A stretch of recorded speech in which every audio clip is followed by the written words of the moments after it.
ലോക സാമ്പത്തിക രംഗത്തെ ഏറ്റവും നിർണായകമായ ഇന്ധനമാണ് ക്രൂഡ് ഓയിൽ. ഒരു രാജ്യത്തിന്റെ വ്യവസായ ചക്രങ്ങളും ഗതാഗത സംവിധാനങ്ങളും തടസ്സമില്ലാതെ മുന്നോട്ട് പോകണമെങ്കിൽ എണ്ണ വിതരണത്തിലെ സ്ഥിരത അത്യന്താപേക്ഷിതമാണ്. ലോകത്തിലെ ഏറ്റവും വലിയ മൂന്നാമത്തെ എണ്ണ ഇറക്കുമതി രാജ്യമായ ഇന്ത്യ തങ്ങളുടെ ആവശ്യത്തിനുള്ള അസംസ്കൃത എണ്ണയുടെ 90% വിദേശ രാജ്യങ്ങളിൽ നിന്നാണ് വാങ്ങുന്നത്.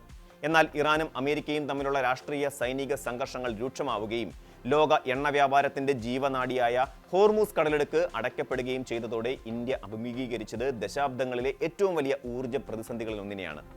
ഈ ഘട്ടത്തിൽ പരമ്പരാഗത അച്ചുതണ്ടുകളെ മാറ്റിവെച്ച് ഇന്ത്യ നടത്തിയ തന്ത്രപരമായ നീക്കങ്ങളാണ് ആഗോള എണ്ണ വിപണിയെ തന്നെ അത്ഭുതപ്പെടുത്തിയത്. റഷ്യ, UAE, ബ്രസീൽ, വെനിസ്വേല തുടങ്ങിയ രാജ്യങ്ങളെ കൂട്ടുപിടിച്ച് ഇന്ത്യ നടപ്പാക്കിയ ബഹുമുഖ നയതന്ത്രം സ്വന്തം ഇന്ധന സുരക്ഷ ഉറപ്പാക്കുക മാത്രമല്ല, ആഗോളതലത്തിൽ പുതിയൊരു ഭൗമ രാഷ്ട്രീയ സമവാക്യത്തിന് തറക്കല്ലിടുകയും ചെയ്തു. പശ്ചിമേഷ്യൻ എണ്ണ ഉൽപ്പാദക രാജ്യങ്ങളെയും അറബിക്കടലിനെയും ബന്ധിപ്പിക്കുന്ന ഹോർമൂസ് കടലിടുക്ക് അടഞ്ഞുപോയത് ഇന്ത്യയുടെ പരമ്പരാഗത ഇറക്കുമതി പാതകളെ പൂർണ്ണമായും തകിടം മറിച്ചു. ഇറാൻ-US യുദ്ധ സാഹചര്യം കടുത്തതോടെ ഈ മേഖലയിലൂടെയുള്ള കപ്പൽ ഗതാഗതം സങ്കീർണമാവുകയും ഇന്ത്യയിലേക്കുള്ള എണ്ണവരവിൽ വൻതോതിൽ ഇടിവുണ്ടാവുകയും ചെയ്തു. ഏപ്രിൽ മുതൽ ജൂൺ വരെയുള്ള മാസങ്ങളിൽ പശ്ചിമേഷ്യയിൽ നിന്നുള്ള എണ്ണ ഇറക്കുമതി മുൻപില്ലാത്ത വിധം 27% കുറയുകയാണുണ്ടായത്. പ്രതിദിനം ശരാശരി 15.5 ലക്ഷം ബാരലിലേക്ക് ഈ ഇറക്കുമതി ചുരുങ്ങിയതോടെ ഇന്ത്യ അടിയന്തരമായി മറ്റുറവിടങ്ങൾ തേടാൻ നിർബന്ധിതരായി. ഈ വലിയ വിടവ് നികത്താൻ ഇന്ത്യ പ്രധാനമായും കണ്ണുവെച്ചത് റഷ്യൻ വിപണിയിലേക്കാണ്.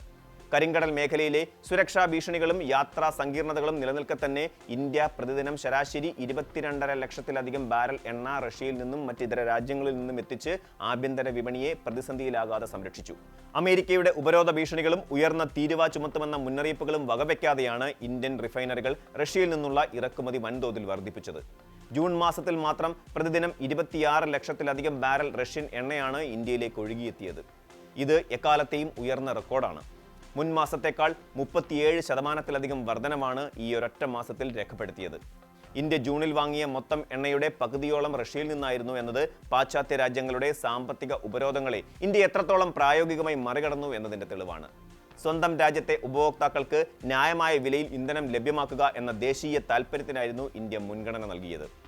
ഈ നീക്കത്തിലൂടെ ഇന്ത്യയിലെ പണപ്പെരുപ്പം ഒരു പരിധിവരെ നിയന്ത്രിച്ചു നിർത്താൻ രാജ്യത്തിന് സാധിക്കുകയും ചെയ്തു. റഷ്യയെ മാത്രം ആശ്രയിക്കുന്നതിന് പകരം അപകട സാധ്യത കുറയ്ക്കുന്നതിനായി എണ്ണ ഇറക്കുമതിയിൽ വലിയ രീതിയിലുള്ള വൈവിധ്യവൽക്കരണമാണ് ഇന്ത്യ നടപ്പിലാക്കിയത്. ലാറ്റിൻ അമേരിക്കൻ രാജ്യങ്ങളായ ബ്രസീൽ, വെനിസ്വേല എന്നിവയ്ക്ക് പുറമെ തെക്ക് പടിഞ്ഞാറൻ ആഫ്രിക്കൻ രാജ്യമായ അങ്കോളയിൽ നിന്നും ഇന്ത്യ ഉയർന്ന അളവിൽ എണ്ണ വാങ്ങി. ആഗോള സമ്മർദ്ദങ്ങൾ ലഘൂകരിക്കപ്പെട്ടതോടെ വെനിസ്വേലൻ എണ്ണ വീണ്ടും ഇന്ത്യൻ റിഫൈനറികളിലേക്ക് എത്തിത്തുടങ്ങിയത് വിപണിയിൽ വലിയ സഹായമായി. അതേസമയം പശ്ചിമേഷ്യൻ പ്രതിസന്ധികൾക്കിടയിലും സൗദി അറേബ്യയുമായുള്ള ബന്ധം തടസ്സമില്ലാതെ മുന്നോട്ട് കൊണ്ടുപോകാൻ ഇന്ത്യക്ക് കഴിഞ്ഞു. ഹോർമൂസ് കടലിടുക്ക് അടഞ്ഞപ്പോൾ ചെങ്കടൽ തീരത്തെ യാംബു തുറമുഖം വഴിയാണ് സൗദി ഇന്ത്യയിലേക്ക് എണ്ണ വിതരണം ചെയ്തത്. യമനിലെ ഹൂതി വിമതരുടെ ആക്രമണ ഭീഷണികൾ ചെങ്കടൽ പാതയിൽ ആശങ്ക സൃഷ്ടിക്കുന്നുണ്ടെങ്കിലും തന്ത്രപരമായ ഈ വിതരണ ശൃംഖല ഇന്ത്യക്ക് തുണയായി. മാർച്ച് മുതൽ ജൂൺ വരെയുള്ള മാസങ്ങളിൽ റഷ്യയിൽ നിന്ന് 24.5 കോടി ബാരൽ എണ്ണ ഇന്ത്യയിൽ എത്തിയപ്പോൾ UAE, Saudi Arabia, Brazil, Venezuela എന്നീ രാജ്യങ്ങളും പ്രധാന വിതരണക്കാരായി മുൻപന്തിയിൽ നിന്നു.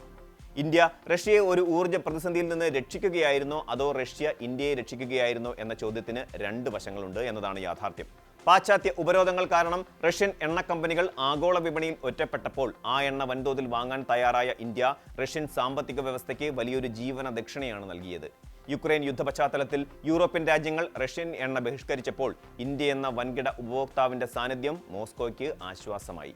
തിരിച്ചും ആഗോള വിപണിയിൽ എണ്ണവില കുതിച്ചുയർന്ന സമയത്ത് കിഴിവ് നിരക്കിൽ ലഭിച്ച റഷ്യൻ ക്രൂഡ് ഓയിൽ ഇന്ത്യൻ സാമ്പത്തിക രംഗത്തെ പിടിച്ചു നിർത്തുകയും ചെയ്തു. ഇരു രാജ്യങ്ങളും തമ്മിൽ രൂപപ്പെട്ട ഈ പരസ്പര സഹായ സമവാക്യം കേവലം കച്ചവടത്തിനപ്പുറം വൻകരകൾ തമ്മിലുള്ള ശക്തമായ ഒരു നയതന്ത്ര കൂട്ടുകെട്ടായി മാറുകയായിരുന്നു. ആഗോള രാഷ്ട്രീയത്തിലെ അനിശ്ചിതത്വങ്ങൾക്കിടയിൽ സ്വന്തം സാമ്പത്തിക ഭദ്രതയും ഊർജ്ജ സുരക്ഷയും കാത്തുസൂക്ഷിക്കാൻ ഇന്ത്യ നടപ്പിലാക്കിയ നയതന്ത്രം ലോകരാഷ്ട്രങ്ങൾക്ക് തന്നെ ഒരു വലിയ പാഠമാണ്. ചേരിചേരാ നയത്തിന്റെ ആധുനിക രൂപമായി ഇതിനെ കാണാം നമുക്ക്.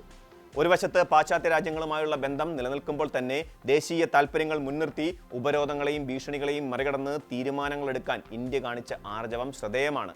വരും നാളുകളിലും ആഗോള എണ്ണ വിപണിയിൽ അടിയന്തര സാഹചര്യങ്ങൾ ഉയർന്നു വരാം. എന്നാൽ എണ്ണ വിതരണ ശൃംഖലകളെ വൈവിധ്യവൽക്കരിക്കുകയും ബഹുമുഖ പങ്കാളിത്തം ഉറപ്പാക്കുകയും ചെയ്തതിലൂടെ ഏത് വൻ പ്രതിസന്ധിയെയും നേരിടാൻ പര്യാപ്തമായ ഊർജ്ജ നയതന്ത്രത്തിന്റെ പുതിയൊരധ്യായമാണ് ഇന്ത്യ തുറന്നിരിക്കുന്നത്.